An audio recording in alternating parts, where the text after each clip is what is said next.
जवाब दे रहा हूं। एक मिनट सुनो भाई, आपकी जो डिमांड है उसी का जवाब दे रहा हूं। माननीय अध्यक्ष जी, पीएम साहब इनकी ऑफिस में ही है।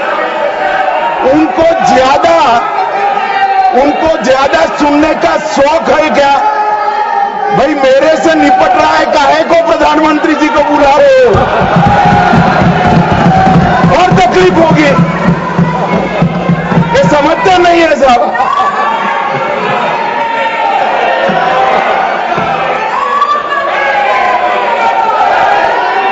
माननीय सभापति जी, सबसे पहले पहलगांव हमले में हमारे देश के जो निर्दोष नागरिकों को धर्म पूछकर, चुन कर उनके परिवार के सामने मारा गया।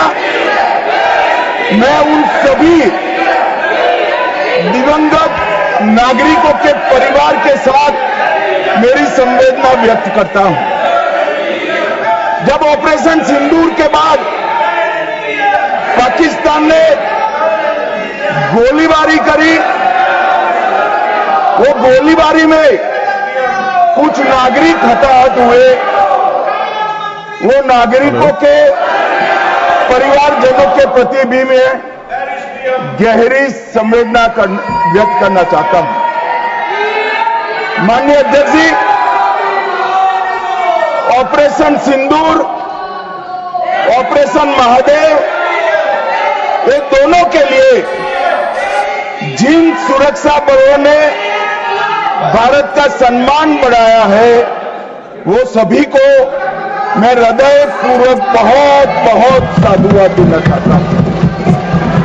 मैं सम्माननीय प्रधानमंत्री जी को भी बहुत बहुत अभिनंदन करना चाहता हूं कि इन्होंने देश की 140 करोड़ की जनता की जो इच्छा थी, उसका प्रतिघोष करते हुए सटीक जवाब देने की दृढ़ राजनीतिक इच्छा शक्ति बताई।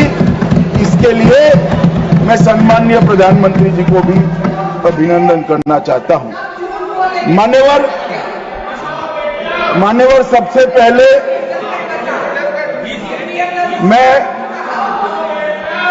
ऑपरेशन महादेव के बारे में बताना चाहता हूं। मान्यवर, परसों ही प्लीज कश्मीर में प्लीज आपको माननीय नेता प्रतिपक्ष सबने सुना, ये सही आचरण नहीं है आप सबका। Please go back your seats. No माननीय गृह मंत्री आप बोले। नहीं, खड़गे जी कुछ कहना चाहते हैं तो एक मिनट के लिए बताने दीजिए। बताएं सर। आप सभी लोग अपनी सीट पर जाए। माननीय एलओपी बोले please go back to your seats. Sir, go back to your seats. First go back to your seats. Mister Gokhale, mister Saket Gokhale, अपनी अपनी सीट पर जाइए। आप अपनी सीट पे नहीं है। Please go back to your seat. Sir Manoj ji, please go back to your seat. Go back to your seats. Go back to your designated seats, then only available. Yes माननीय डिप्टी चेयरमैन साहब, मैं इसलिए खड़ा हूं शक्ति सिंह जी, तो मैं do not disturb the house. सब सदन के मेंबर्स का ये पहले से ही डिमांड थी कि 16 घंटे चर्चा होने के बाद हमको इस सदन में प्रधानमंत्री आकर प्रकट होकर वो अपनी बातें रखेंगे और समाधान जो भी हमने सवाल उठाए हैं, बहुत से सवाल उनको संबंधित है। ये नहीं कि आप कैपेबल नहीं है रिप्लाई देने के लिए, ये नहीं कहता मैं। हम आपको निपटाएंगे, तुम हमारे को निपटाओ, हम खेल खेलेंगे। लेकिन जिस प्रधानमंत्री यहां रहते हुए भी अगर इस सदन में नहीं आते तो इस सदन का अपमान है। धन्यवाद। नो प्लीज प्लीज नहीं, ये नहीं हो गया। तो इसीलिए आपकी बात सदन का अपमान करना, सदस्यों का अपमान करना ये ठीक नहीं है। माननीय गृह मंत्री जी, माननीय गृह मंत्री, मैं अभी भाषण नहीं कर रहा हूं, माननीय अध्यक्ष जी, इनके मुद्दे का जवाब दे रहा हूं। अब सुनिए खड़गे साहब, प्लीज लिसन इन प्लीज। मैं आपको, माननीय खड़गे जी, मैं आपको इन्फॉर्म करना चाहूंगा, बीएससी मीटिंग में मैंने ऑलरेडी एक्सप्लेन किया था आपके सदस्यों को कि सरकार की ओर से माननीय कोई मंत्री जवाब दे सकता, ये रूलिंग है, आप फोर्स नहीं कर सकते किसी को। प्लीज प्लीज, माननीय गृह मंत्री जी आप बोले। और मान्यवर खड़गे साहब उठा रहे हैं, ज्यादातर महत्वपूर्ण मुद्दों पर कांग्रेस पार्टी खड़गे साहब को बोलने नहीं देती है, पीछे से सारे को खड़े करती है, और वो ये मुद्दा उठा रहे हैं।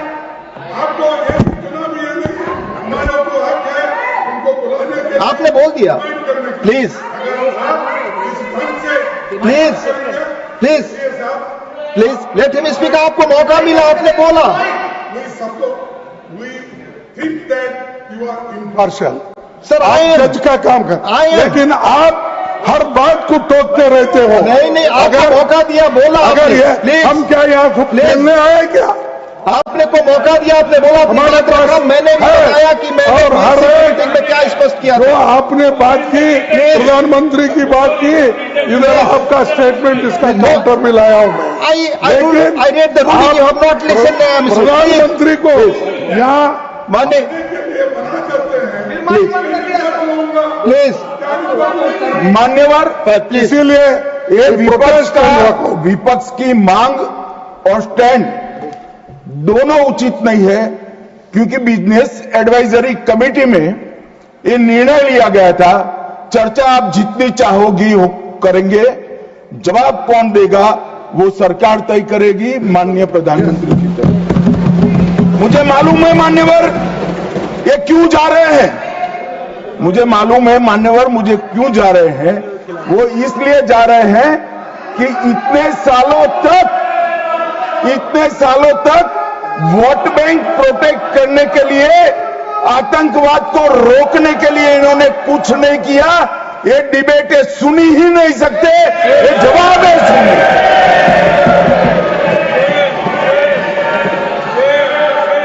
और जब भी ये कह रहे हैं और कोई लीडर ऑपोजिशन होता और ये बोलता तब तो मैं समझता, खड़गे साहब बोल रहे हैं। ज्यादातर महत्वपूर्ण चर्चाओं में कांग्रेस पार्टी उनके नेता को, लीडर ऑफ ऑपोजिशन को बोलने ही नहीं देती है, और वो मुद्दा उठा रहे हैं कि माननीय प्रधानमंत्री जी जवाब। मान्यवर, मैं सबसे पहले ऑपरेशन महादेव के लिए बताना चाहूंगा। परसों ही बहुत लंबे समय से चल रहे हुए एक ऑपरेशन का अंत आया, और वो ऑपरेशन के तहत 3 आतंकवादी, सुलेमान उर्फे फैजल जट, अफगान और जिब्रान, वो तीनों हमारी सुरक्षा बलों ने इनको मौत के घाट उतारा। मान्यवर, सुलेमान ए श्रेणी का लश्कर तैयबा का कमांडर था। उसने पहलगांव हमले में उसकी ही राइफल से गोलियां चली थी, गगनगिर में भी उसकी राइफल से गोलियां चली थी, और उसको हमारे सुरक्षा बलों ने कश्मीर छोड़कर पाकिस्तान भागने नहीं दिया। अफगान भी ए ग्रेड का लश्कर तैयबा का कमांडर था, और जिब्रान भी उच्च आला दर्जे का लश्कर तैयबा का आतंकवादी था। मान्यवर, इससे स्पष्ट हो गया है कि ये आतंकवादी हमले में लश्कर तैयबा का हाथ था, इसके इशारे पर ही ये घटना हुई थी। और साहब देखिए, प्रधानमंत्री जी ने सेना को जो हुक्म दिया, ऑपरेशन सिंदूर में, मैं बाद में बताऊंगा, उसने लश्कर तोयबा के हेडक्वार्टर को छिन्न विछिन्न कर दिया। इनको भेजने वाले भी मारे गए और जिन्होंने गोली चलाई थी वो भी मारे गए। एक प्रकार से ऑपरेशन महादेव और ऑपरेशन सिंदूर दो इकट्ठा होता है तो दुनिया के सभी आतंकवादी हमलों में सबसे सटीक, सख्त और त्वरित जवाब माननीय प्रधानमंत्री के नेतृत्व में भारत के सुरक्षा बलों ने दिया। लश्कर तोयबा का आप सभी जानते हैं कि एक प्रतिबंधित संगठन है। कुछ ही समय के बाद इनके एक आउटफिट टीआरएफ ने जिम्मेदारी ली कि हमने ये निर्दोष नागरिकों को मौत के घाट उतारा है। मान्यवर, उसी दिन मैं वहां पहुंच गया था। सुरक्षा रिव्यू की मीटिंग हुई थी और सुरक्षा रिव्यू की मीटिंग में तय हुआ था कि आप जल्दी से जल्दी इनको पकड़िए, मगर उससे भी जल्दी ये लोग देश छोड़कर पाकिस्तान न भाग जाए इसकी चिंता करिए। इसलिए 100 दिन के बाद भी वो उपलब्ध मिले और मारे गए। मान्यवर, उनके पास से 3 राइफलें बरामद हुई। एक 19M4 कार्बाइन अमेरिकन राइफल है और 2 AK-47 राइफल है। जिस दिन पहलगांव में घटना हुई, हमारे निर्दोष नागरिकों को मारा गया, उस दिन वहां से एनआईए ने खाली कारतूसों को कब्जे लिया था। इनके मारे जाने के पहले ही वो खाली कारतूसों का फॉरेंसिक साइंस लेबोरेटरी में एक प्रकार से इसकी जन्म कुंडली निकाली थी कि कौन सी राइफल से चले हैं। और जब ये मारे गए, इनके पास से भी जो राइफलें मिली, फॉरेंसिक साइंस लेबोरेटरी में चंडीगढ़ में रात को फॉरेंसिक टेस्टिंग कर 100% मिलान हुआ है कि इन्हीं 3 राइफलों का उपयोग किया गया था, जिसमें से 44 कारतूस AK-19M4 के थे और 25 कारतूस AK-47 राइफल के थे। इसलिए अब कोई बहस भी नहीं बची है, कोई शको शुबह भी नहीं बचा है कि इन्होंने मारा था या नहीं था। एनआईए ने बहुत विगत जांच करी है मान्यवर, लगभग 1055 लोगों के स्टेटमेंट लिए हैं। इसके आधार पर इनके रेखाचित्र भी बनाए गए। उसके बाद ट्रैकिंग करते हुए 2 दिन जिन्होंने इनको आसरा दिया था, वो ढोंक के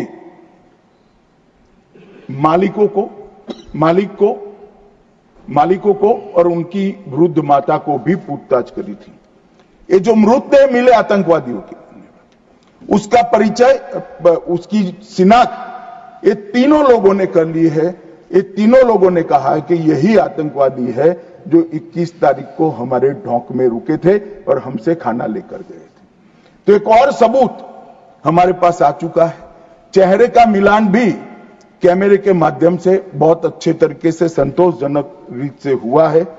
और ये जो असफल ऑपरेशन हुआ मान्यवर, इसलिए मैं सेना, CRPF, Jammu Kashmir police, NIA के अधिकारी और एफएसएल के विद्वान अधिकारियों को बहुत बहुत साधुवाद देना चाहता हूं।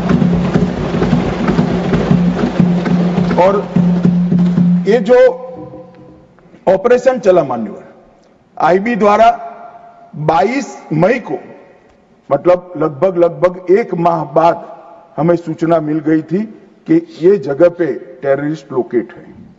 उसके बाद आईबी और मिलिट्री इंटेलिजेंस ने और शिनाख्त करी और लगभग 22 जुलाई को इनके लोरा सेट को ट्रैक करने का काम समाप्त हुआ। एग्जैक्ट पिन पॉइंटेड लोकेशन को आइडेंटिफाई किया गया और फिर एक मीटिंग 4 पैरा सीआरपीएफ और जम्मू कश्मीर पुलिस तीनों के अफसरों की हुई और स्ट्राइक किया गया। तीनों आतंकवादी मारे गए हैं। कोइंसिडेंट देखिए मान्यवर, देश भर से मुझे बहुत एसएमएस आए थे, विशेषकर जो मारे गए थे उनके परिजनों का, कि इनके सर में गोली मारिएगा, जब भी मारे तब। तीनों के एनकाउंटर के वक्त तीनों के सर में ही गोली लगा है मान्यवर। ये कोइंसिडेंट मान्यवर, आज ये मारे गए 2 दिन पहले, अब बैठे नहीं हैं। चिदंबरम साहब को बैठना चाहिए था। उन्होंने सवेरे मेरे इस्तीफे की मांग के साथ एक प्रश्न उठाया कि भारत सरकार ने ऑपरेशन सिंदूर करा। ऑपरेशन सिंदूर इसलिए कहा कि ये पाकिस्तानी आतंकवादी थे, और पाकिस्तानी आतंकवादी थे इसका आपके पास सबूत क्या है? वो पूरी दुनिया में ऑपरेशन सिंदूर के जस्टिफिकेशन को चैलेंज कर रहे थे। मैं आज इस सदन के माध्यम से श्री चिदंबरम को पूछना चाहता हूं, आप किसको बचाना चाहते थे? पाकिस्तान को, लश्कर ए तैयबा को, ये आतंकवादियों को? अरे शर्म नहीं आती मान्यवर? और देखिए महादेव करता है तो क्या करता है। जिस दिन सवाल पूछा उसी दिन ये तीनों आतंकवादी ढेर हो गए, और जवाब तो घटनाक्रम ने दिया। मगर ये कांग्रेस पार्टी की मानसिकता पूरी दुनिया के सामने चिदंबरम साहब ने उजागर कर दी। हमारी वोट बैंक के लिए हम पाकिस्तान का समर्थन करते हुए भी नहीं डरेंगे। हमारी वोट बैंक के लिए लश्कर ए तोयबा को बचाने से भी हम नहीं डरेंगे, और हमारी वोट बैंक के लिए आतंकवादियों को शेल्टर देते हुए, शाब्दिक शेल्टर देते हुए भी हम नहीं डरेंगे। मान्यवर, ये कांग्रेस की मानसिकता है। और अभी अभी पृथ्वीराज चौहान साहब का इंटरव्यू आ गया। उन्होंने कहा ऑपरेशन का नाम धर्म के आधार पर रखने के अलावा इनको कुछ नहीं आता है। मान्यवर, कांग्रेस पार्टी बैठी नहीं है, उनको मालूम नहीं है हर हर महादेव सिर्फ धर्म का नारा नहीं है। शिवाजी महाराज ने जो मुगलों के खिलाफ लड़ाई लड़ी, स्वतंत्रता की लड़ाई लड़ी, और शिवाजी महाराज की सेना का युद्ध घोष था हर हर महादेव। और ये प्रतीक है, ये प्रतीक है हर प्रकार के भारत पर के हमले का, भारत की संप्रभुता पर हमले का, और भारत की सीमाओं पर अतिक्रमण के जवाब देने का। और मैं आज यहां से चौहान साहब को भी कहना चाहता हूं कि आप क्या नाम रखना चाहते थे, क्या नाम रखना चाहते, उसका जवाब दीजिए। मान्यवर, ये पूरी चीजों को हिंदू मुस्लिम के दृष्टि से देखते हैं। चौहान साहब का थ्योरी देखे तो आज हमारी सेना के कई सारे हमारी सेना के डिवीजनों का जो नारा है, युद्ध घोष है, कहीं प्रभु रामचंद्र की जय, कहीं जोश बोले सो निहाल सत श्री अकाल है, कहीं जाट बलवान जय भगवान है, क्या सियावर रामचंद्र की जय है, कहीं पर काली माता की जय है। ये सारे उद्घोष आप नहीं स्वीकारते हो, ये भाजपा ने रखे हुए नहीं है मान्यवर। ये हमारी सेना के जवानों से मन से निकलने वाला ये युद्धघोष, इसको हिंदू मुस्लिम के दृष्टि से नहीं देखना चाहिए। और कोई कहता है कि आज ही क्यों मारे गए। अब देखिए साहब, भाई कितना जिंदा रखना चाहते हैं। मैं भी पूछता हूं आज क्यों मारे गए, मैं तो दूसरी सेकंड मार देना चाहता था, मगर इतना सरल नहीं है। जिन ऊंचाइयों पर ये छुपे हैं, जिस प्रकार की निर्जन जगहों पे 22 दिन तक सीआरपीएफ सेना और जम्मू कश्मीर की पुलिस ड्रोन से भेजे हुए खाना खाकर इतनी कठिन परिस्थिति में इनका पीछा कर मारा है, और आप मुहूर्त पूछ रहे हो क्योंकि क्यों नहीं मानना है आज? क्योंकि आज राहुल गांधी का भाषण था। इस तरह से नहीं चलता है मान्यवर। पूरे देश की जनता कांग्रेस पार्टी को देख रही है। इनकी प्रायोरिटी देश की सुरक्षा नहीं है, राजनीति है। उनकी प्रायोरिटी आतंकवाद को समाप्त करना नहीं है, अपनी वोट बैंक है। उनकी प्रायोरिटी हमारी सीमा की सुरक्षा नहीं है, उनका सेक्युलर और अपीसमेंट का पॉलिटिक्स है मान्यवर। मगर हम इससे इत्तेफाक नहीं रखते मान्यवर। आज मैं ऑपरेशन सिंदूर के बारे में भी बताना चाहता हूं। 22 अप्रैल को हमला हुआ। 22 अप्रैल को ही मेरी प्रधानमंत्री जी से बात हुई। वो विदेश थे। लगभग 2-2:30 बजे के सुमार पे बात हुई। मैं शाम होने से पहले ही श्रीनगर पहुंच गया था। दूसरे दिन सुबह सुरक्षा बैठक उसी रात को कर दूसरे दिन सुबह जहां मृतदेह थे वहां जाकर उनको श्रद्धांजलि देने के लिए गया।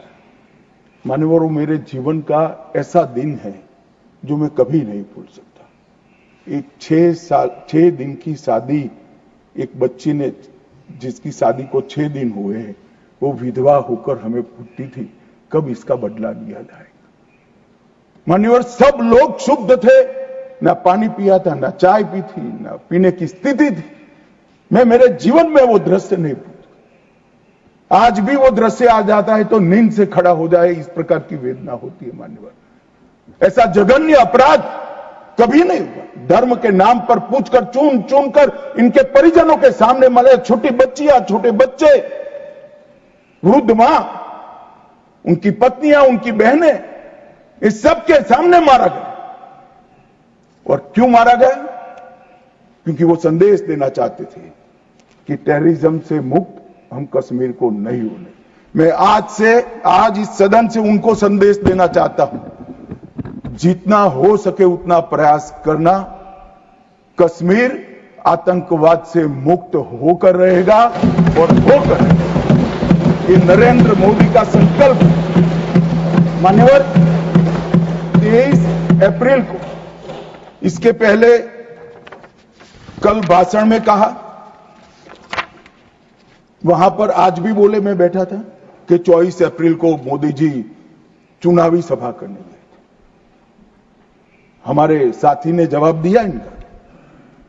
परंतु मान्यवर, मैं सदन का रिकॉर्ड क्लियर हो इसलिए मोदी जी वो सभा में क्या बोले थे वो कहना चाहता हूं।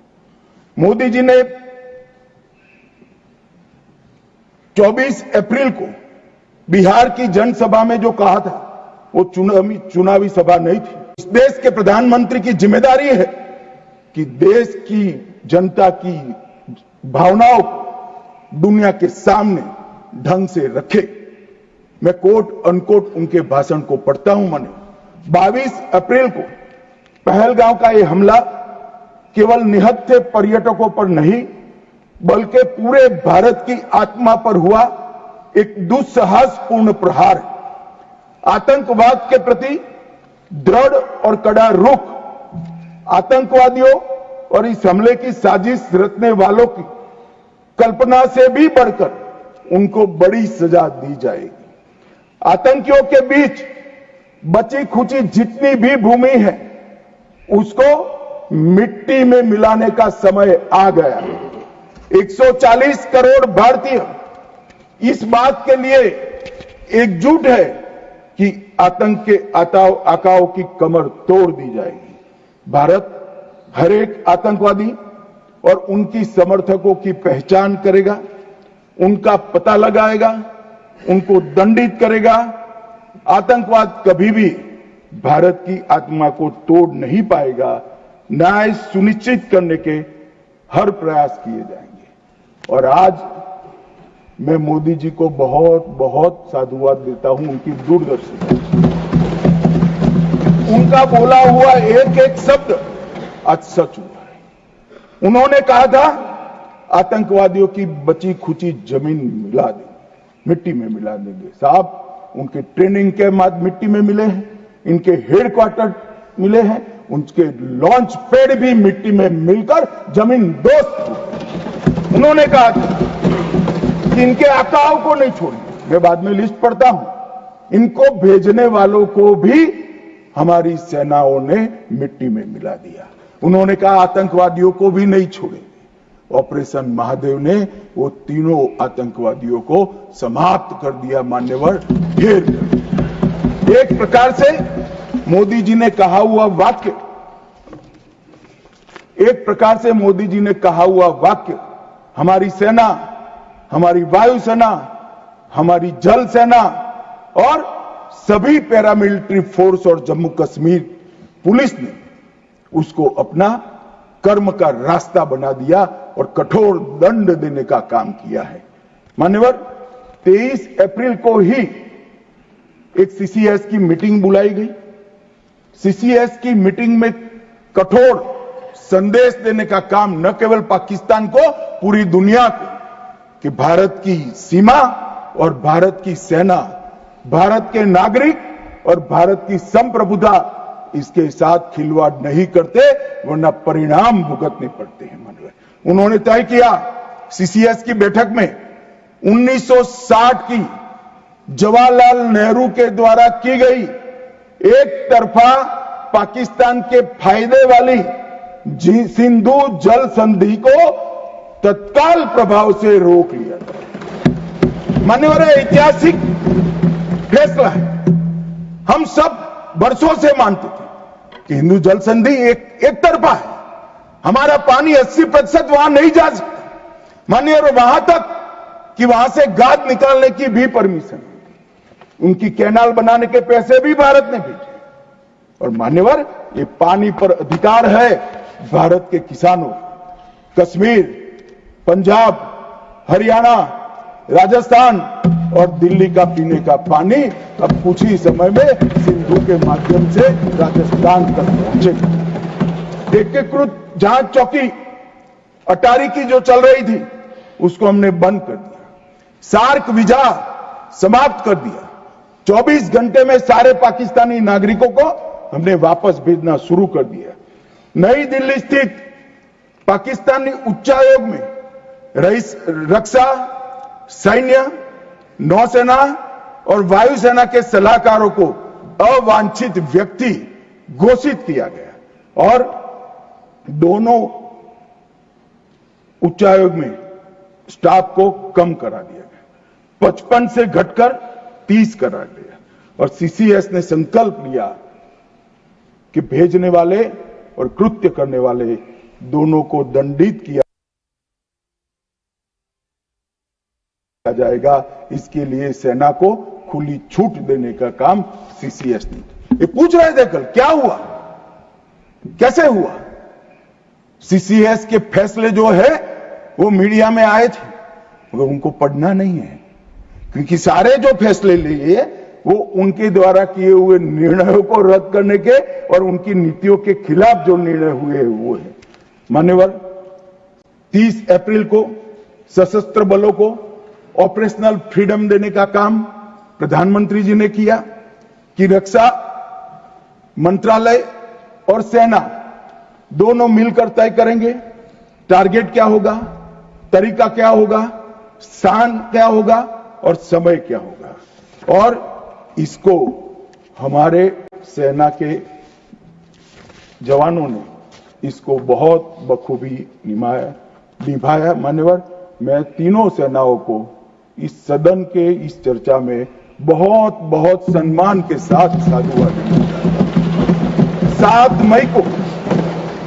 7 मई को रात को 1:04 पर पाकिस्तान के 9 आतंकी अड्डों को ध्वस्त कर दिया।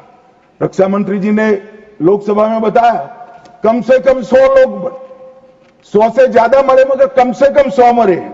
और मान्यवर, लश्कर तैयबा, जैसे मोहम्मद और हिजबुल मुजाहिदीन, ये तीनों के हेडक्वार्टर को ध्वस्त करने का काम नरेंद्र मोदी सरकार ने किया, हमारी सेनाओं ने। और मान्यवर, हमने तुरंत ही उनको सूचना दे दी थी। हमने उनको बताया मरकज सुभानअल्लाह बहावलपुर, मरकज तैयबा मुरीद के Mehmoona Joya camp Sialkot, Sarjal camp Sialkot, Sawai Nala camp Muzaffarabad, Syedna Bilal camp Muzaffarabad, Gulpur camp Kotli, Barnala camp Bhimber और अब्बास कैंप कोटली, उसको हमने समाप्त कर दिया है, तोड़ दिया है। और ये हमारे आत्मरक्षा के अधिकारों को उपयोग करते हुए कहा है, हमारी कार्यवाही समाप्त हुई है। मैं बाद में आता हूं, ये पाक ऑक्यूपाई कश्मीर क्यों नहीं लिया, ये क्यों नहीं करा, वो क्यों नहीं करा। पहले तो वो सोचते थे कि कुछ ही नहीं होगा, हो गया तो ये क्यों नहीं हुआ। मैं कांग्रेस पार्टी को कहना चाहता हूं, पाक ऑक्यूपाई कश्मीर आपने दिया था, मगर लेने का काम भारतीय जनता पार्टी की सरकार ही करेगी और कोई नहीं। मानव, हमने तो हमला किया था आतंकवादी अड्डों पर, उनके हेडक्वार्टर पर, उनके संगठनों पर, उनके ट्रेनिंग कैंप पर, उनके लॉन्चिंग पैड पर, और हमारे आतंकवाद के ऊपर ये हमले को पाकिस्तान अपने पर का हमला समझ बैठा।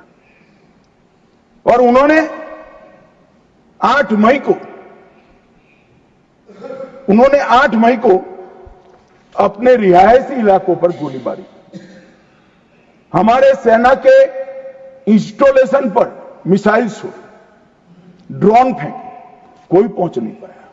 मगर नदी की सीमा में गोलीबारी से निर्दोष नागरिक जो घूम रहे थे वो हताहत हुए। मान्यवर, फिर भी भारत ने संयम रखा। उन्होंने गुरुद्वारा तोड़ा, हम कुछ नहीं बोले। उन्होंने मंदिर तोड़ा, कुछ नहीं बोले। भारत ने तय कर लिया कि हम इसका जवाब उनकी रक्षा की क्षमता को क्षीण करने के लिए, कम करने के लिए करें। और इसलिए 9 मई को भारत की सेना ने 11 एयरबेस को ध्वस्त कर दिया, इनके डिफेंस इंस्टॉलेशन और एयरबेस।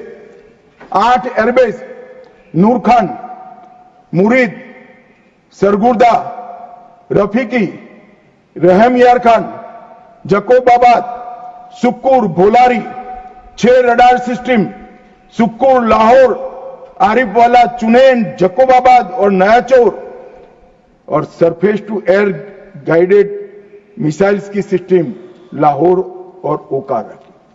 पाकिस्तान ने हमले के बाद मानव लड़ने की स्थिति में ही नहीं था। ये पूछ रहे हैं किसके कहने पर समाधान हुआ, किसके कहने पर समाधान हुआ। किसी के कहने पर समाधान नहीं हुआ। पाकिस्तान घुटनों के बल हमारे डीजीएमओ को फोन किया कि भाई बंद करो। पहले से हमारा मकसद युद्ध का नहीं था, ना पाकिस्तान के अवाम को हम नुकसान करना चाहते थे। मोदी जी ने तुरंत कहा कि अगर पाकिस्तान रोकता है तो रोक लीजिए, और इसको भी राहुल गांधी आगे बढ़ा रहे हैं और पूछ रहे हैं। कुछ लोगों ने आशंका की कि कौन मरा वहां। मान्यवर, उनको मालूम नहीं है। उनके समय में जो जघन्य आपराधिक घटनाएं हुई थी, आतंकवादी घटनाएं हुई थी, वो घटना को घटाने वाले आतंकवादी हमें पूछते थे। मुझे तो कई लोगों ने पूछा कि वे 90 दिन हुए क्या हुआ, 95 दिन हुए क्या हुआ। रोज 5 फोन आते। मगर उनके समय में जो बड़ी बड़ी आतंकवादी वारदातें हुई थी, मुंबई ट्रेन ब्लास्ट से लेकर मुंबई पर हमले की, उसके आरोपी आतंकवादी हमारे ऑपरेशन सिंदूर में मारे गए। मान्यवर, ऑपरेशन सिंदूर। हाफिज मोहम्मद जमील जैसे मोहम्मद का प्रमुख, मौलाना मसूद का बड़ा बहनोई, मुदस्सर खादियान मरकज तैयबा का प्रभारी, मोहम्मद हमजा जमील जैम और ऑपरेटिव मसूद अजहर का भतीजा, मोहम्मद यूनुस अजहर जैसे मोहम्मद का अमीर, मोहम्मद हसन खान जैम ऑपरेटिव, मोहम्मद हसन वो गंभीर रूप से घायल हुए हैं। जैम का वास्तविक प्रमुख अब्दुल मलिक, खालिद अबू अक्स और नोमान मलिक, ये सारे इतने घायल हुए हैं कि अब कुछ कर नहीं सकते। मान्यवर, ये जो हमला हुआ वो उन्होंने इनके दिल पर हमला किया है, आतंकवाद के दिल पर पहली बार प्रहार किया है। मान्यवर, पहले भी हमने सर्जिकल स्ट्राइक करी, एयर स्ट्राइक करी, एक प्रकार से सर्जिकल स्ट्राइक और एयर स्ट्राइक दोनों पाक ऑक्यूपाई कश्मीर में थी।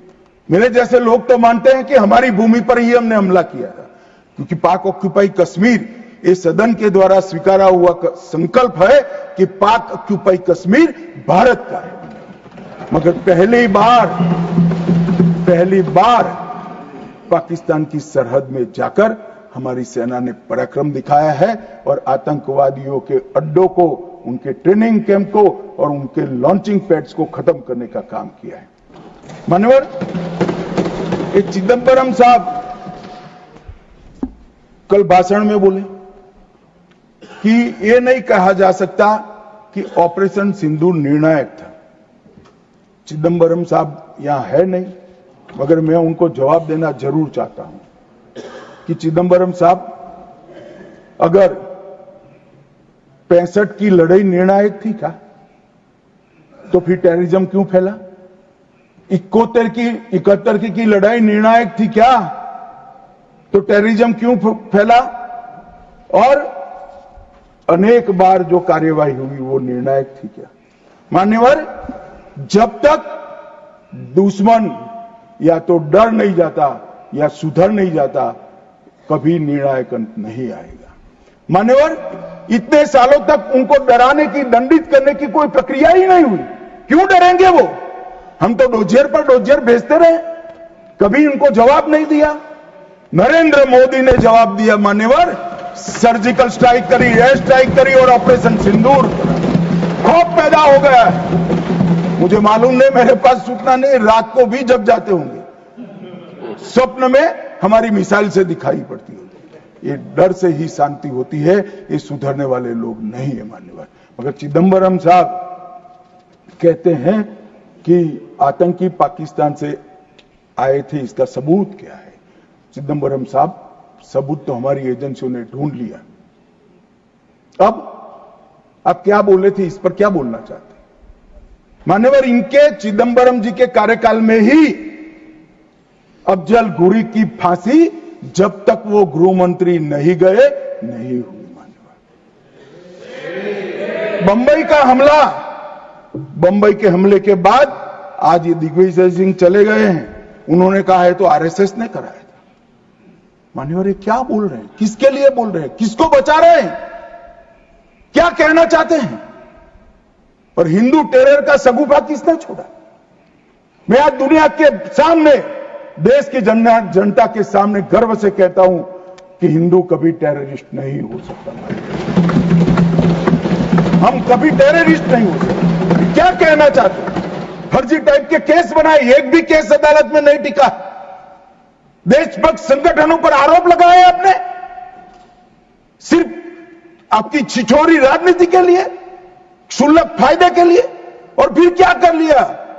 फिर भी हार गए। हारे तो ना। और अब हर रोज कह रहे हैं कि आप हमेशा है नहीं, आप हमेशा नहीं रहेंगे, आप हमेशा कर, तो मुझे मालूम नहीं साहब। मैं 61 का हुआ हूं, 14 से 30 साल तक भारतीय जनता पार्टी की ही सरकार रहने वाली है। मैं चिदंबरम साहब को कहना चाहता हूं, आप डाल दो, भारतीय जनता पार्टी की सरकार में जीने 30 साल तक भारतीय जनता पार्टी की सरकार रहेगी। मान्यवर, मैं 2015 में बोला था, हमारी ओडिशा कार्यकारिणी में, भुवनेश्वर कार्यकारिणी में। अब ये 5 साल गिन लो तो 15 तो हो ही गए, और 15 भी हो जाएंगे। मान्यवर, भारतीय सेना के लिए कभी भी इन्होंने तैयारियां नहीं की। चीन के कई जवानों ने चीन की लड़ाई के बाद लिखा, हमारे पास बंदूक छोड़िए, कारतूस छोड़िए, नमक, चीनी और माचिस भी उपलब्ध नहीं थी। घनघोर ठंड में पहनने के लिए हमारे लिए ठंड के कपड़े भी नहीं थे। मान्यवर, आज वही सेना ब्रह्मोस से लैस है, आकाश उनके मिसाइलों को तोड़ देता है। मान्यवर, और पाकिस्तान की पूरी एयर डिफेंस सिस्टम हमारी सेना आधे घंटे में उसको मलबे में बदल कर रख देती है। मान्यवर, ये नरेंद्र मोदी के शासन में, मोदी जी के शासन में 11 साल में परिवर्तन, गोली नहीं बना पाते थे। मैं बाद में बताता हूं लाखों करोड़ों का सामान हम बना रहे हैं, विदेश में भेज रहे हैं, एक्सपोर्ट कर रहे हैं। हमारी सेना का काफी सारा कई सारी चीजें हमने ब्लैकलिस्ट कर दी, इंपोर्ट नहीं कर सकते। और R&D के लिए एक बहुत बड़ा इकोसिस्टम बनाने का काम देश के प्रधानमंत्री नरेंद्र मोदी ने किया है। सेना और पूरे देश को मोदी जी की ये पहल पर, आत्मनिर्भर भारत के गर्व पर और हमारे सेना के जवानों का हथियार उनको ऐसा देना चाहिए, इस बात की चिंता पर देश और सेना मोदी जी पर गर्व कर सकती है। मान्यवर, हमने जो नमक, चीनी और माचिस नहीं थी, ऐसी सेना से 11 साल में 22 मिनट में ही आतंकवादियों का काम तमाम कर देने वाली, तकनीक से सज्ज, वीर, सटीक इंफॉर्मेशन वाली और बताए हुए लक्ष्यों को पूरा करने वाली सेना का मान्यवर निर्माण किया है। मान्यवर, ये हमला कल्पना कर लीजिए, कांग्रेस के राज में हुआ होता तो क्या होता। अभी तो भाजपा सरकार है, एनडीए सरकार है, मोदी जी प्रधानमंत्री हैं, तीनों ने क्लीन चिट देने में 100 दिन लगा दिए।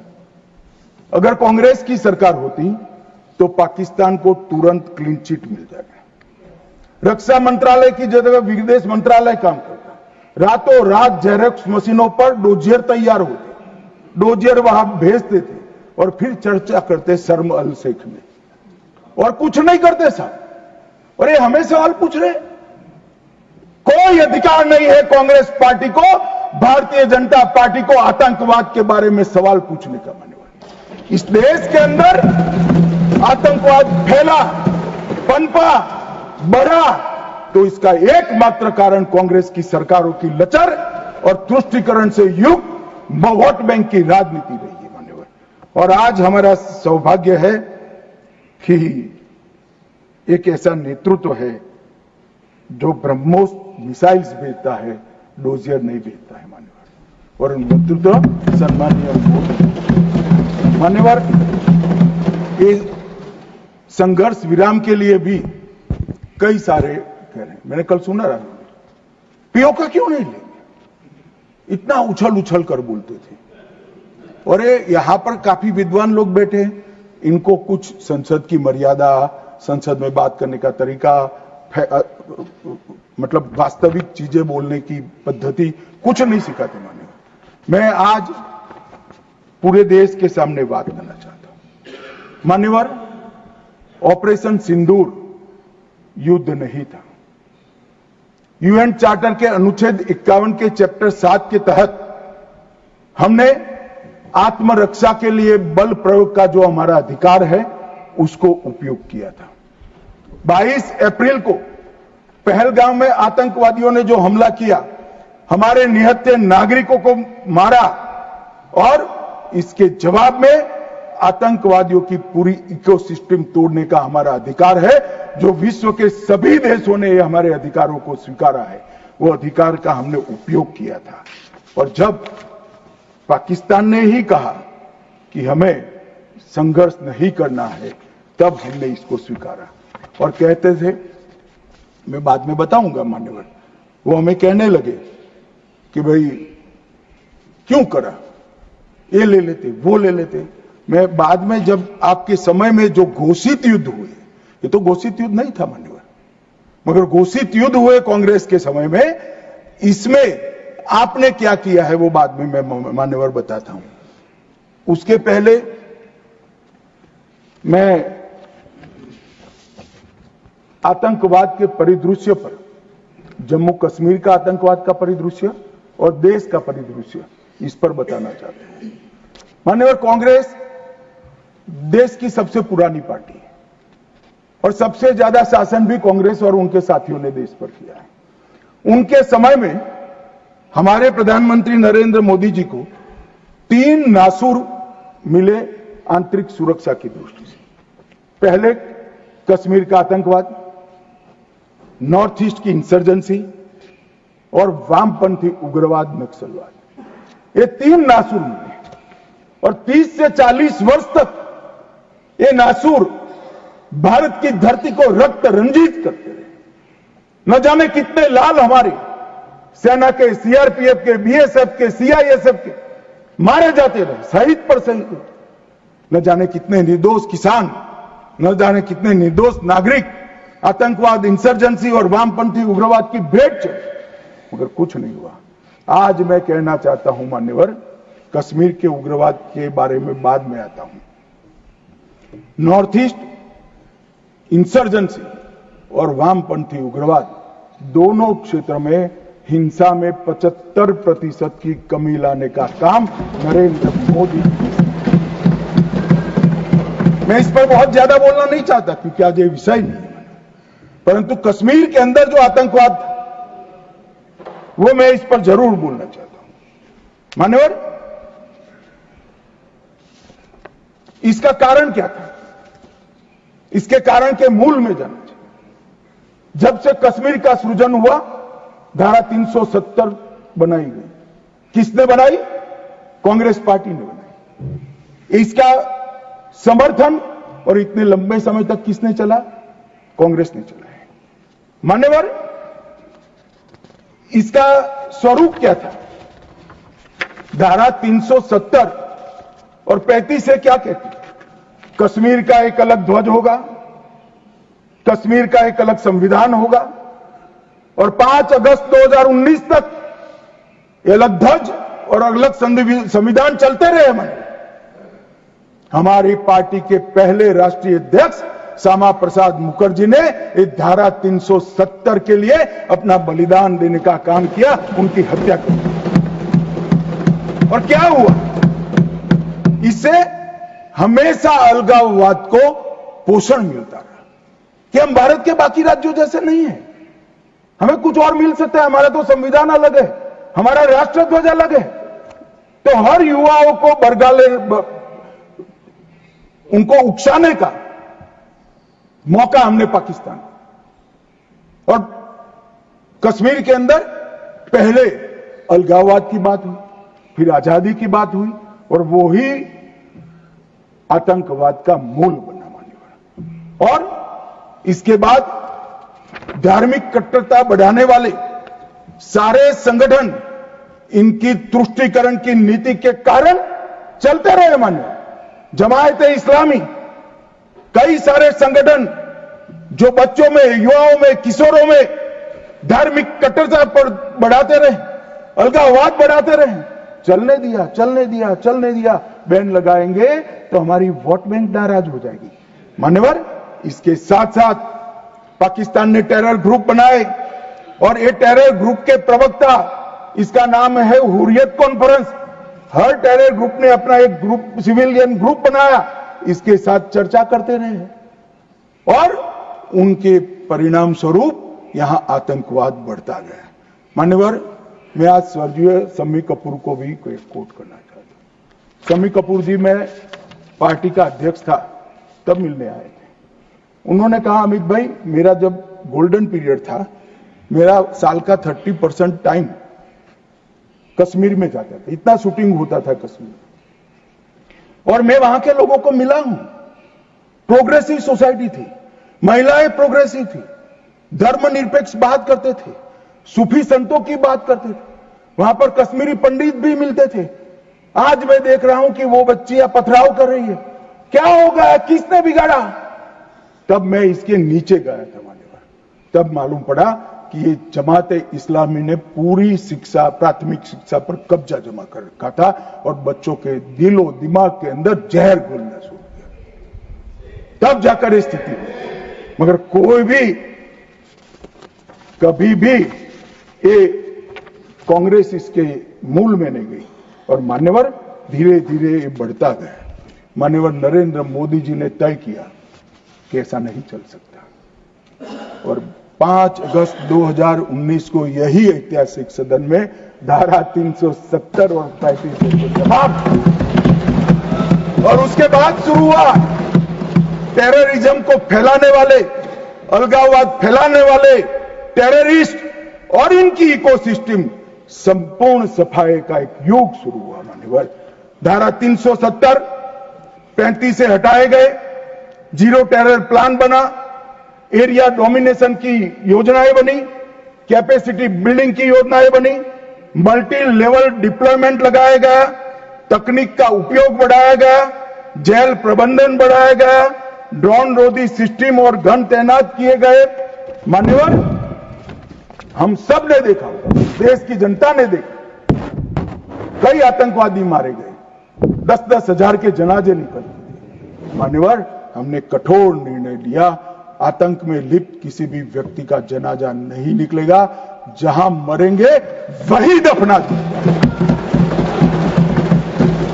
और मान्यवर, इस वक्त कांग्रेस पार्टी ने विरोध किया था, फारूक अब्दुल्ला जी की पार्टी ने विरोध किया था, आतंकी समर्थन को चूर चूर कर नौकरियों से निकाला गया, पासपोर्ट और गवर्नमेंट कॉन्ट्रैक्ट के हेतु इनको अघोषित किया गया।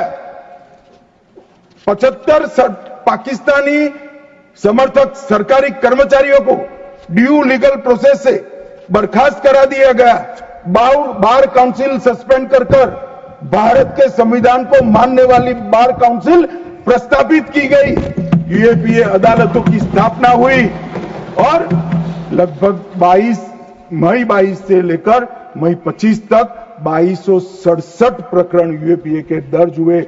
इनकी पूरी टेरर फाइनेंस की इकोसिस्टम को ध्वंस किया। एनआईए और ईडी ने बहुत अच्छी कार्रवाई की, कई एसओपी बनाई गई और 347 संपत्तियों को जब्त कर दिया गया। एक और जमाते इस्लामी और ऐसे संगठनों को हमने बंद करने का काम किया और दूसरी ओर मान्यवर, इनकी इकोसिस्टम को भी हमने समाप्त कर दिया। मैं आज इस सदन के रिकॉर्ड के लिए बैन किए हुए संगठनों का लिस्ट पढ़ना चाहता हूं। द रेजिस्टेंस फ्रंट टीआरएफ, जिसने घटना करी थी, people's anti fascist front, Tehreek ul Mujahideen, Jamaat ul Mujahideen, Jammu Kashmir Ghaznavi force, Khalistan tiger force, हिब्ज ul Tahrir, Jamaat Islami, Jammu Kashmir liberation front, Jammu Kashmir democratic freedom party, Muslim league Jammu Kashmir, Tehreek Hurriyat, Muslim conference Sumji group, Jammu Kashmir national front, Jammu Kashmir people front league, Jammu Kashmir people's league, Jammu Kashmir Ittihad Musalman Awami action committee और इसके साथ साथ सिख फॉर जस्टिस और पीएफआई को भी हमने बैन कर दिया। और मान्यवर, परिणाम क्या हुआ? परिणाम ये हुआ 2010 में 10 से 15 की एवरेज ऑर्गेनाइज टाउन प्लिटिंग, हमने भी दृश्य देखे हुए जो समय कपूर ने चिंता की थी। छोटी छोटी बच्चियां पथराव करती थी, 2564 सालाना होते थे, 2564 पथराव की घटना हुई। 2024 के बाद एक भी घटना नहीं हुई। ऑर्गेनाइज हड़ताल, जिसका वो लोग ऐलान करते थे, पाकिस्तान के बैठे हुए हुर्रियत के आका सालाना 132 दिन घाटी बंद रखते थे। 3 साल से एक भी हड़ताल का ऐलान नहीं हुआ है, हिम्मत नहीं है। टाउन पेल्टिंग में नागरिकों की मृत्यु, 112 नागरिक मारे जाते थे, अब 0 मारे जाते हैं। सिक्योरिटी फोर्स का इंजर्ड, साल में 6235 सिक्योरिटी फोर्सेस इंजर्ड होती थी, अब 0 हो गई। मान्यवर, इसके साथ साथ ये पूछ रहे थे, अभी वो शिवसेना की सदस्य भी पूछ रहे, क्या आतंकवाद समाप्त हो गया? इतनी गहरी जड़ें कांग्रेस ने डाली है, समाप्त होने में बहुत देर लगेगी। हमारा प्रयास है जल्द से जल्द, परंतु मान्यवर, आंकड़े में कहना चाहता हूं, समाप्ति के कगार पर है। आपको पसंद नहीं आएगा, मगर समाप्ति के कगार पर। पहले 2004 से 14 तक कुल घटनाएं 7217 हुई, 7217, 7217, और जून 15 से मई 25 तक 2150, 70% की कमी हो गई। मानव, आतंकवादी घटनाओं में 70% कमी, नागरिकों की मृत्यु 1770 हुई थी, अब नागरिकों की मृत्यु 357 हुई है। मान्यवर, 80% की कमी। और सिक्योरिटी फोर्सेस 1060 मारे गए थे, अब 542 मारे गए हैं मान्यवर। 49% की कमी मान्यवर। इसके साथ साथ हमने कश्मीर के अंदर ढेर सारा काम किया है मान्यवर। लगभग 59,000 करोड़ की 53 परियोजनाएं की। चिनाब पर विश्व का सबसे बड़ा पुल बना। 8.5 किलोमीटर लंबी बनिहाल सुरंग बनी। उधमपुर, श्रीनगर, बारामुल्ला तक रेल पहुंची। जोजिला सुरंग और बनिहाल सुरंग बने। रोजगारी का सृजन 63,000 लोगों का हुआ। जम्मू देश का पहला शहर बना जहां IIM, IIT और एम्स तीनों संस्थान वहां पर है मान्यवर। पहला शहर लगभग ऐसी स्थिति कश्मीर में भी तीनों प्रोग्रेस पर है। 40,000 नौकरियां दी। विस्थापितों को प्रतिनिधित्व दिया। कश्मीर पंडितों के 2 सदस्यों का नामांकन करने का कानून लेकर आए। और सबसे बड़ी बात मान्यवर, हमने भारत के संविधान का झंडा कश्मीर में फहराने का काम। ये पूछते हैं क्या हुआ? पहले 3 परिवारों तक राजनीति थी, ना पंच था, ना सरपंच था, ना तहसील पंचायत थी, ना जिला पंचायत। आज जम्मू कश्मीर में 34,260 जनप्रतिनिधि चुने हुए जम्मू कश्मीर के नागरिकों की सेवा कर। मान्यवर, पहले चुनाव होते थे। मुझे एक सेना के रिटायर्ड जनरल मिले, बाद में मैं बताता हूं। उन्होंने कहा, अमित भाई, हमारा काम तो मुख्य सुरक्षा का नहीं था, वो तो भगवान भरोसे थी। सबसे बड़ा काम फर्जी वोटिंग करना कराते थी प्रशासन। हम इनकार करते थे। कई लोगों को मेमो दिए गए, फिर भी हम अड़े रहते थे। 3%, 4% वोटिंग होती थी। आज नरेंद्र मोदी के शासन में जिला पंचायत के चुनाव में 98.3%। जनरल इलेक्शन में अब तक का सबसे ज्यादा वोटिंग आजादी से। ये बताता है वहां लोकतंत्र प्रस्थापित हो रहा है मान्यवर। और 63% हुआ। और 1,000 करोड़ से रुपए से ज्यादा पैसा पंचायतों को सीधा देने का काम किया। मगर मान्यवर, ये क्यों हुआ? मैं आज पूरे सदन को बताना चाहता हूं। मैं अभी इस बात को कभी उजागर नहीं किया, मगर मुझे लगता है मौका भी है और दस्तूर भी है। जब से प्रधानमंत्री की कुर्सी संभाले, तब से उनके दिलो दिमाग पर कश्मीर की शांति का भूत था। अहरनीश सुधर। मान्यवर, 2015 में पार्टी का अध्यक्ष बना। मोदी जी ने मुझे जनरल सिन्हा के घर पर भेजा। जनरल सिन्हा जो कई साल तक कश्मीर में सेवा की, नॉर्थ ईस्ट में भी सेवा की, NCR में रहते थे। मैं 3 दिन उनके घर पर बैठा, उन्होंने पूरी डिटेल बताई। फिर कश्मीर से जुड़े हुए 25 लोगों की अलग अलग सूची दी। इनके साथ मैंने घंटों चर्चा की थी। और मोदी जी ने भी अनेक लोगों को बुलाकर चर्चा की। अगर मोदी जी करते हैं वो बताते नहीं, मगर मुझे कुछ तो मालूम है, क्योंकि काफी सरपंच को मिले थे। इनकी मिनट्स मेरे पास आई थी। पार्टी की दृष्टि से युवाओं से मिले थे, धार्मिक नेताओं से मिले थे, जम्मू के लोगों को मिले, घाटी के लोगों को मिले और नेशनल कॉन्फ्रेंस के MPO को भी मिले थे। और ढेर सारा मंथन 2014 से चलता था। वो मंथन अंत में कश्मीर के अंदर, आज मैं विश्वास के साथ कह रहा हूं साहब, आतंकवाद समाप्ति के कगार पर है। आतंकवाद समाप्ति के कगार पर। एक जमाना था कि पाकिस्तान को आतंकवादी पाकिस्तान से भेजने ही नहीं पड़ते। हमारे कश्मीर के युवा हाथ में हथियार उठा लेते। मगर आज मैं 6 माह का रिकॉर्ड इस सदन को बताता हूं। 6 माह में आतंकवादी संगठनों में एक भी कश्मीरी युवा की भर्ती नहीं हुई है। और जो मारे जा रहे हैं वो सारे पाकिस्तान, क्योंकि जम्मू कश्मीर के अवाम ने मोदी जी की नीतियों को स्वीकारा है।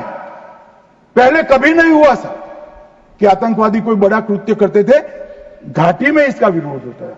मैं आज घाटी की जनता को, जम्मू की जनता को बहुत बहुत साधुवाद देना चाहता हूं।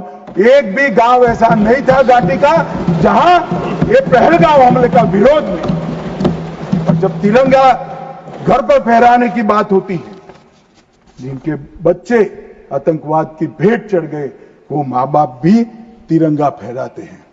और मान्यवर, आतंकवाद पर तो कांग्रेस को बोलने का अधिकार ही नहीं है। माननीय, मैं आज सदन के सामने डिटेल रखना चाहता हूं। अटल जी की सरकार ने निर्णय किया था कि आतंकवाद को समाप्त करें। काफी मंथन हुआ, मंथन के बाद तय हुआ कि मजबूत कानूनी संरचना खड़ी करनी पड़ेगी जिससे इनको सजा कराई जाए। कानूनी संरचना खड़ी करने के लिए पोटा का कानून लाना, ये कांग्रेस पार्टी ने विरोध किया। मैं आज वो है नहीं, मगर पूछना चाहता हूं, पोटा का कानून का विरोध किसको बचाने के लिए किया था? खैर, उन्होंने तो विरोध किया, राज्यसभा में गिर गया। अटल जी का संकल्प मजबूत था, भाजपा का संकल्प मजबूत था। पोटा कानून संयुक्त सेशन में पारित कर दिया गया और पोटा का कानून आया, इसका अमल शुरू। मान्यवर, एक कांग्रेस पार्टी ने इसके घोषणा पत्र में लिखा कि हम पहली कैबिनेट में पोटा का कानून रद्द कर देंगे। अब मैं तो कई बार ऐसा सोच ही नहीं सकता, तो मुझे लगा ये झूठ मूठ का वादा कर रहे। और मान्यवर देखिए, पहली कैबिनेट में ही इन्होंने पोटा के कानून को रद्द कर दिया। और ये कांग्रेस टेररिस्ट की बात करी, टेररिज्म की बात करी। आप तो उसका पोषण करने वाली पार्टी हो। 2005 में रामलल्ला के टेंट पर हमला हुआ, मंदिर उस वक्त नहीं बना था। मुंबई लोकल ट्रेन में 7 धमाके हुए, 187 लोग मारे गए। डोडा में हमले हुए, 34 हिंदू मारे गए। हैदराबाद में धमाके हुए, 44 लोग मारे गए। 2005 रामलल्ला का टेंट, 2006 मुंबई ट्रेन, डोडा 2006, 2007 2 बम धमाके हैदराबाद में, 44 लोग मारे गए। 7 यूपी में धमाके हुए, 13 लोग मारे गए। 8 रामपुर सीआरपीएफ कैंप पर हमला हुआ, 2008 आर्मी के काफिले पर हमला हुआ, 10 नागरिक मारे गए। 2008 आतंकी हमला हुआ, 246 लोग मारे गए।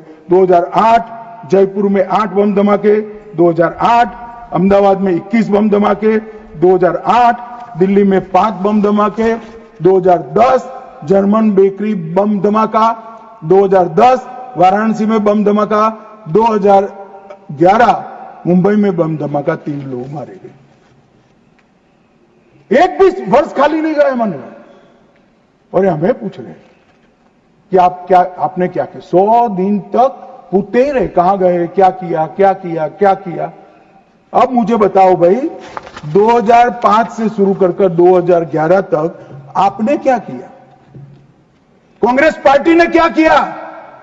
कौन से कानून लाए, कौन से कदम उठाए, और कब जाकर पाकिस्तान पर सर्जिकल स्ट्राइक, एयर स्ट्राइक और ऑपरेशन सिंदूर का आपने प्रयोग किया? ये जवाब कांग्रेस पार्टी को, देश की जनता को देना पड़ेगा। मान्यवर, 54 जगह पे देश के अलग अलग हिस्सों में 609 नागरिक मारे गए। और मैं आज गर्व से देश के गृह मंत्री के नाते उच्च सदन में कहता हूं, मोदी जी के राज में पूरे देश में कश्मीर छोड़कर कहीं पर भी टेररिस्ट घटना नहीं हुई। और कश्मीर में भी हुई, उरी में हुई, हमने सर्जिकल स्ट्राइक कर चेताया। पुलवामा में हुई, एयर स्ट्राइक कर और चेताया। अब नहीं सुधरते हैं, दुम टेढ़ी की टेढ़ी है, हम क्या कर सकते हैं? पहलगांव में करा मान्यवर, घर में घुसकर पटजड्डे उड़ाने का काम हमारी सेना। और मुझे तो कल सुबह ही किसी ने याद दिलाने के लिए, मेरी कॉन्स्टिट्यूएंसी से एक हमारी वरिष्ठ कार्यकर्ता है जिनकी उम्र 80 है, उन्होंने एक व्हाट्सएप भेजा था। उन्होंने कहा, अमित जरूर बोलना। अब मैं इतनी वरिष्ठ कार्यकर्ता की भावना को टाल नहीं सकता मान्यवर। उन्होंने एक व्हाट्सएप में वीडियो भेजा जिनमें सोनिया गांधी जी के घर से दौड़ते दौड़ते सलमान खुर्शीद जी आंसुओं से लहस बाहर आते। बाहर मैनेज मीडिया खड़ा है, उसके सामने कहते हैं कि सोनिया जी पूरी रात सो नहीं पाती है, इनके आंसू देखकर मेरी आंख से आंसू दिख रहे। ठीक है भाई, किस लिए आंसू बहाए? बाटला हाउस में वो पाकिस्तान प्रेरित आतंकवादी मारे गए, उसके लिए। अरे सोनिया जी, आंसू बहाना था तो बाटला हाउस एनकाउंटर में जो मोहन शर्मा शहीद हुआ, इसके लिए बहाते हैं। आप किसको प्रोटेक्ट करें? मगर वोट बैंक का एक खेल। मुझे पूछते रहे साहब, 90 दिन तक भाग गए, आप क्या कर रहे हो? 25 दिन हो गए, 35 दिन हो गए, 40 दिन हो गए, सिंदूर इसका जवाब नहीं, आतंकवादी कहां गए? चलो भाई, ये तो भाजपा सरकार सेना ने ठोक दिया, सीआरपीएफ ने ठोक दिया, हो गया हमारा काम। अब मैं पूछना चाहता हूं, दाऊद इब्राहिम जिसने मुंबई में सीरियल धमाके गए, किसके राज में भागे मान्यवर? कांग्रेस के राज में। सैयद सलाउद्दीन किसके राज में भागा? कांग्रेस के राज में। टाइगर मेमन किसके राज में भागा? कांग्रेस के। अनीस इब्राहिम किसके राज में भागा? रियाज भटकल किसके राज में भागा? कांग्रेस। इकबाल भटकर किसके राज में भागा? मिर्जा सादाब किसके राज में भागे? और इसका हिसाब कौन देगा? उनको मालूम था देना पड़ेगा साहब, इसलिए बहिष्कार करते। वो स्वयं भागे, आतंकवादियों को भगाया और वो भी भाग गए। और हमने मान्यवर 11 साल में यूएपीए में 2019 में अमेंडमेंट किया। इसके तहत, अमेंडमेंट के तहत 57 लोगों को आतंकवादी घोषित किया है। एनआईए का अमेंडमेंट किया, देश के बाहर जांच करने के हमने अधिकार लिए। एनएसए का हमने सख्त उपयोग किया, 370 को बैन किया, निरस्त कर दिया, पीएफआई को बैन किया, मैक को मजबूत किया, आईसीजेएस का हमने स्थापना किया, नफीस का स्थापना किया, पीएमएलए से टेरर फाइनेंसिंग को रोक दिया और नेट ग्रिड से माध्यम से पूरे देश के आतंकी संगठनों को एक कंप्यूटर की क्लिक पर लाकर रख दिया। मान्यवर, हमने पूरी इकोसिस्टम तैयार करी। और मान्यवर, ये जो कह रहे हैं, कल पूछ रहे थे कैसे आते हैं, मान्यवर मैं फिर से कहना चाहता हूं कि इतनी कठिन सरहद, कई जगह सुरंगें बनाते हैं और बना सकते हैं मान्यवर। इसको रोकने के हम तकनीकी उपाय कर रहे हैं, कुछ समय में ही हो जाएगा। मगर कुछ नाले ऐसे हैं मान्यवर, वहां इतना बहाव होता है, वहां कोई चौकी नहीं लग सकती, चौकी बह जाएगी। वो घुस रहे हैं, मगर उन्होंने क्या स्टैंड लिया था? राहुल गांधी ने कहा, जब 2011 में हमला हुआ, उन्होंने कहा सभी आतंकी हमलों को रोकना संभव नहीं है। जवाहरलाल नेहरू ने कहा घुसपैठियों को कोई रोक ही नहीं सकता। मैं मानता हूं कि अभी भी पाकिस्तान कुछ आतंकी हमले कर पा रहा है, अभी भी कुछ घुसपैठ होती है, काफी कम हुआ है मान्यवर। मैं जिम्मेदारी के साथ बोलने वाला आदमी हूं, देश की जनता सुन रही हूं, काफी कुछ कम हुआ है, मगर हम कभी ऐसे हथियार नहीं डालते। मैं आज सदन के सामने कहना चाहता हूं, घुसपैठ और आतंकवादी घटनाओं को समाप्त करने के लिए नरेंद्र मोदी सरकार कृत निश्चयी दृढ़ता के साथ हमारा। मान्यवर, कल राहुल गांधी जी का मैंने स्टेटमेंट सुना, चीन के लिए प्रधानमंत्री क्यों नहीं बोलते, चीन के लिए नहीं बोलते, चीन के लिए नहीं बोलते। अब ये उनके सीनियर लोग हैं, उनका कोई ट्यूशन व्यूशन भी नहीं रखते। मान्यवर, कैसे बोलना चाहिए, क्या बोलना चाहिए, कुछ बोलते ही रहते हैं। मगर आपने जब चीन की लड़ाई समाप्त हुई तब क्या किया? चीन की लड़ाई समाप्त हुई तब हमारा 38,000 वर्ग किलोमीटर हिस्सा चीन को अक्साई चीन का देने का काम कांग्रेस पार्टी और आपके नाना जवाहरलाल नेहरू ने किया था। मान्यवर, 1955 में देश में बहुत कम लोग जानते हैं, और ये पूछ रहे हैं कि कल मुझे कहने लगे झूठ बोल रहे हैं। मैं आज चीज भी लेकर आया। मैं selected works of Jawaharlal Nehru series volume 29 पृष्ठ 231 पढ़ रहा हूं, जो नेहरू जी ने स्वयं संकलन करा। इसके लेखक जवाहरलाल नेहरू स्वयं है। अनौपचारिक रूप से संयुक्त राज्य अमेरिका की ओर से सुझाव दिया गया कि चीन को संयुक्त राष्ट्र से तो संबंध किया जाए, यूएन में उसको मेंबरशिप दी जाए, परंतु उसको सुरक्षा परिषद में नहीं, और उसकी जगह भारत को देना चाहिए। साहब, कोई भी देश का प्रधानमंत्री होता धन्यवाद करता और भारत सुरक्षा परिषद में मेंबर बन जाता। आज मोदी जी जो प्रयास करते थे करने की जरूरत भी नहीं पड़ती, हमारे पास भी वीटो होता। परंतु इन्होंने क्या कहा, हम स्वीकार नहीं कर सकते।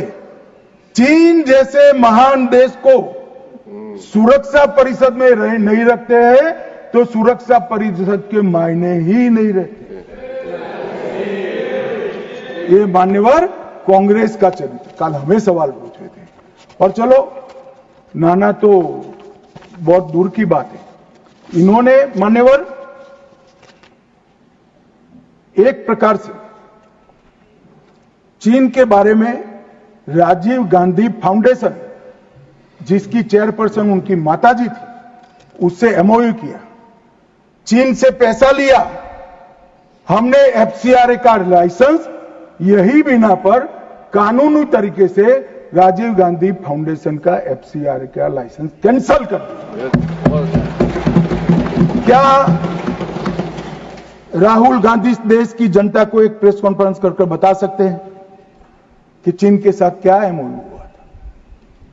मान्यवर, हम जब हमारे सेनानी चीन की सेना के आंखों में आंख डालकर डोकलाम में सीना चौड़ा कर खड़े थे, तब ये चीन के राजदूत के साथ गुपचुप मीटिंग स्वयं राहुल गांधी करते। ये तो पीढ़ियों से चीन प्रेम चला रहा है। हिंदी चीनी भाई भाई से शुरू हुआ, सोनिया गांधी के राजीव गांधी फाउंडेशन से गुजरता हुआ चीन के राजदूत की मीटिंग तक आया मान्यवर। और ये हमें कह रहे हैं कि आपने चीन का नाम नहीं दिया। अरे भाई, जब देना है तब देंगे। और हमारे विदेश मंत्री ने बहुत मजबूती के साथ इसका जवाब दिया। हर चीज प्रधानमंत्री को बोलने की जरूरत नहीं है, मगर आप देश की जनता को बताओ जरा, क्या एमओयू हुआ था, कितना पैसा लिया गया, चीन के राजदूत के साथ युद्ध की स्थिति में कैसे बात कर सकते हो? और आप प्रतिपक्ष के नेता हो और 30,000 स्क्वायर किलोमीटर भूमि चली गई और साहब इरिस्पॉन्सिबिलिटी देखे, कहते हैं वहां घास का तिनका भी नहीं उगता।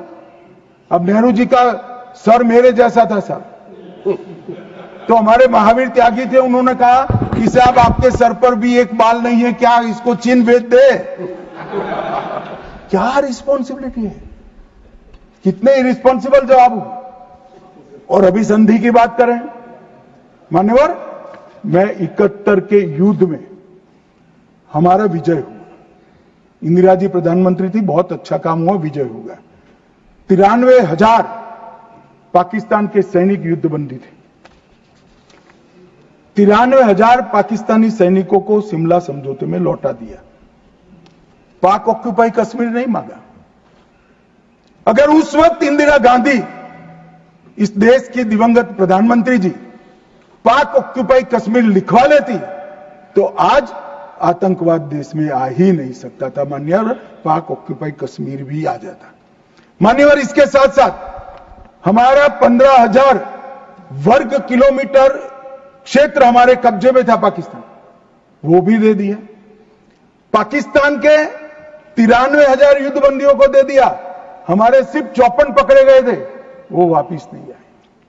आज भी इनके परिवारजन उनकी राह देख रहे हैं। मान्यवर, क्या संवेदनशीलता है, क्या समझौता किया आपने। और साहब, जनरल मानेकशॉ, जिनको 71 युद्ध का आर्किटेक्ट कहा जाता है, उन्होंने एक इंटरव्यू में कहा था, जनरल मानेकशॉ के इंटरव्यू में कहते हैं, शिमला में भुट्टो ने भारत के नेतृत्व को मूर्ख बनाया। वो इंटरव्यू अंग्रेजी में, इसलिए मैं कोट अनकोट पढ़ा था।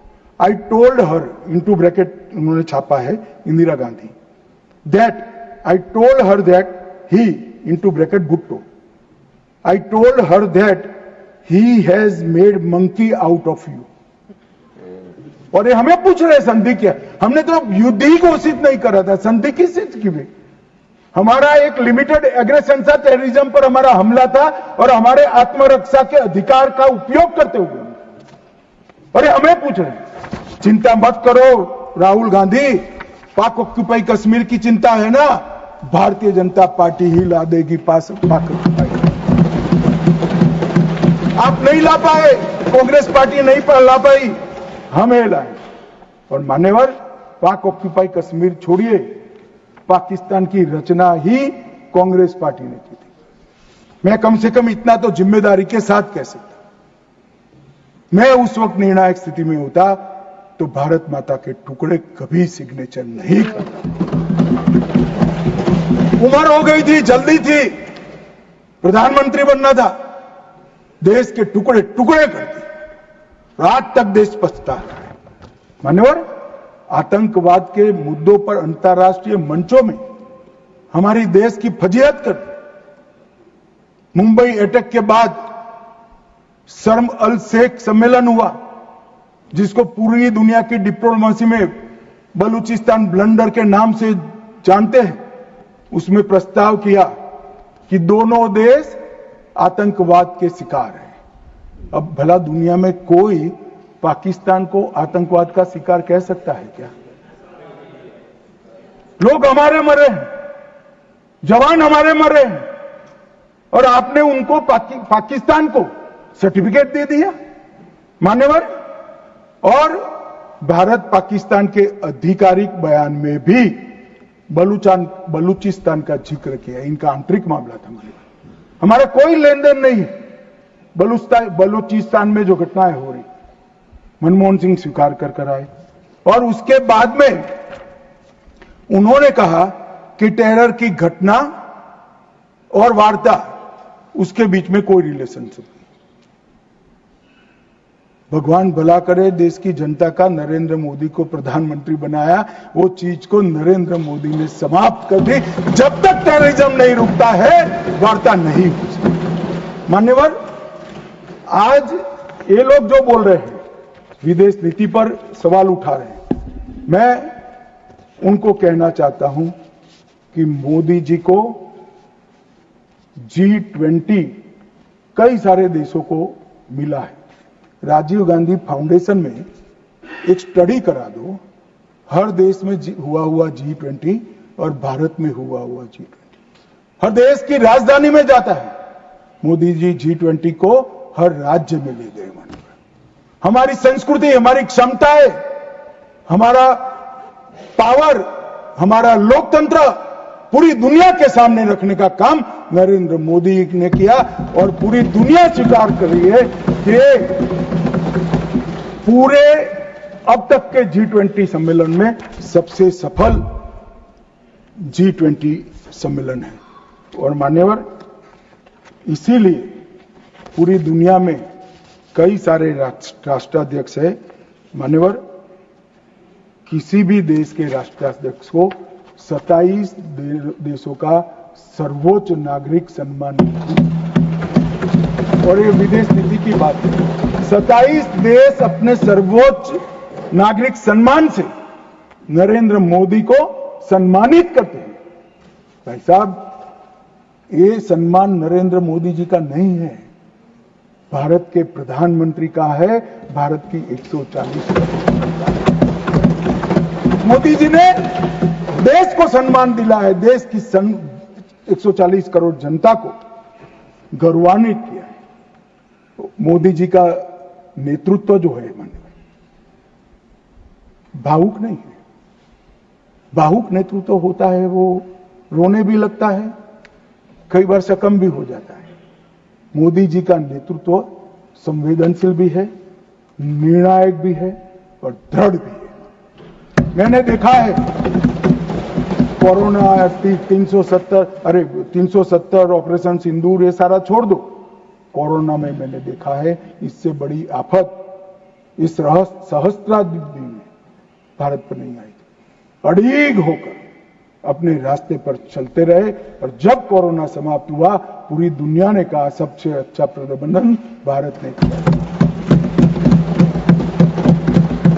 और उसका कारण जब ढूंढा गया, मैं भी स्टडी करने वाले कुछ लोगों को मिला था मान्यवर, जब कारण पूछा गया, स्टडी किया गया, तो सबने कहा कि पूरे विश्व में कोरोना के सामने सरकारें लड़ती थी, हमारे यहां प्रधानमंत्री, भारत सरकार, राज्य सरकार और 140 करोड़ लोग एक साथ कोरोना के सामने लड़ते थे।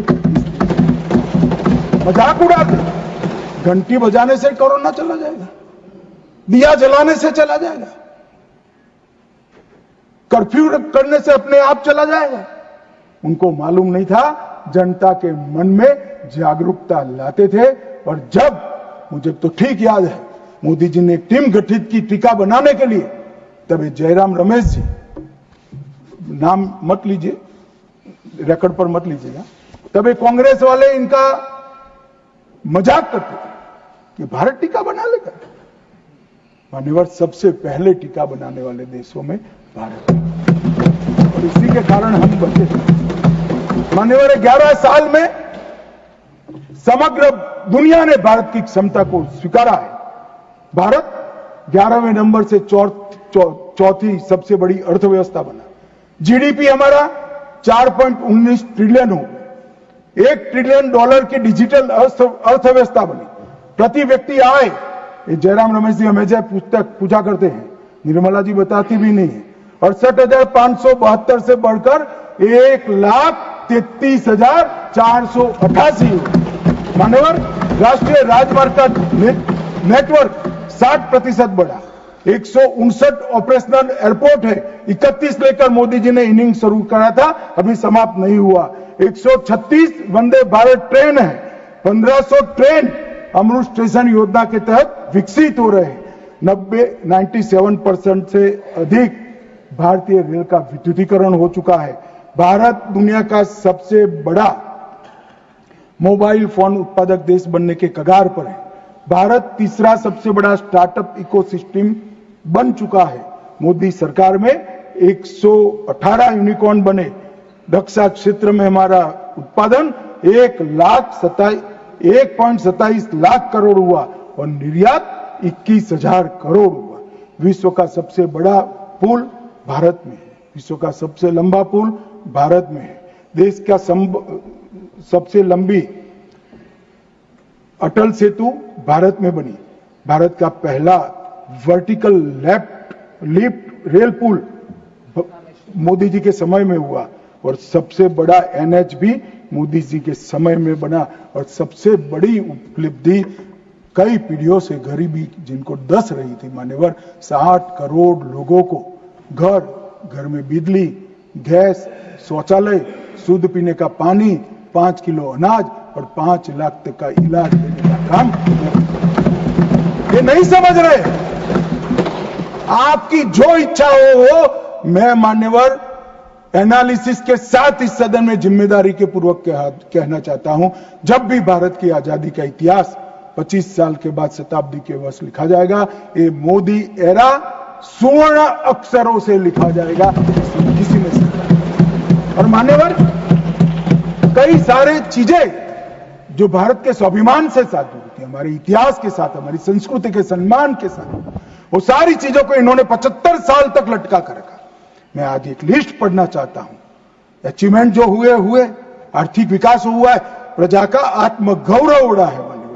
आर्टिकल 370 को हमने हटा दिया, 3 तलाक समाप्त कर दिया, यूसीसी शुरू हो चुका है, राम मंदिर का निर्माण अयोध्या में रंग चंग के साथ हो गया। न्यू एजुकेशन पॉलिसी में मातृभाषा में शिक्षा पर हमने बल दिया। काशी, उज्जैन, शारदा पीठ, करतारपुर कॉरिडोर बनाए, राजपथ का नाम बदलकर कर्तव्य पथ रख दिया, योग को वैश्विक पहचान दिलाई, नया सैनिक चिन्ह वीर छत्रपति शिवाजी महाराज के निशाने पर रखा, संसद के अंदर सेंगोल की स्थापना की, राष्ट्रीय युद्ध स्मारक का स्वदेशी निर्माण किया, अंडमान और निकोबार द्वीप समूह के नाम बदलकर सुभाष बाबू और परमवीर चक्र विजेता बने हुए हमारे सेनानियों पे एक साथ रखे। और इसके साथ साथ कई सारी उपलब्धियां ये एरा में हुई। मान्यवर, सबसे बड़ी उपलब्धि है 2047 में मुझे एक विदेशी पत्रकार ने कहा, मैं लंबा बैठा था, मैं उनकी थॉट प्रोसेस को जानना चाहता। अब मैं जो सुनना चाहता था तीसरे ही वाक्य में आ गया कि अब भारत को कोई रोक नहीं सकता। तो मैं उनको पूछा क्यों? उन्होंने कहा अब तक भारत ने अपना लक्ष्य ही तय नहीं किया था, कैसे अचीव करता। मैंने बोला अब क्या हुआ कि अब मोदी जी ने तय कर दिया कि जब 100 साल का भारत होगा, आजादी के 100 साल होंगे, तब विश्व में हर एक क्षेत्र में हम नंबर 1 पर होंगे और महान भारत। और मान्यवर, मुझे मालूम है मोदी जी का ये भाषण, मोदी जी का संदेश आज 140 करोड़ भारतीयों का संकल्प बना हुआ है और मुझे विश्वास है 140 करोड़ भारतीयों पर और हमारे युवाओं पर। शायद हम में से काफी लोग 2047 में नहीं होंगे, परंतु 2047 में जो भी भारतीय होंगे वो देखेंगे कि विश्व में भारत नंबर 1 बन चुका है। मान्यवर, भारत को नंबर 1 बनना है तो हमारी बाहरी सुरक्षा और आंतरिक सुरक्षा बहुत महत्वपूर्ण है। ऑपरेशन सिंदूर की चर्चा में मैं देश की जनता को कहना चाहता हूं, युद्ध होता है तो हमला वहां पर से भी होता है, यहां से पर से। एक भी हमला ऐसा नहीं जाएगा जिसका जवाब दिया नहीं जाएगा और आतंकवाद को हम समाप्त कर कर रहेंगे। 31/3/26 को नक्सलवाद समाप्त हो जाएगा, इसमें किसी को शंका नहीं। और अंत में जिन जिन सदस्यों ने इसमें हिस्सा लिया है, बहुत सम्मान के साथ उनका धन्यवाद कर और फिर से एक बार ऑपरेशन महादेव में जिन्होंने हिस्सा लिया है वो सभी को पूरे सदन की ओर से और व्यक्तिगत मेरे रूप से बहुत बहुत साधुवाद देता हूं।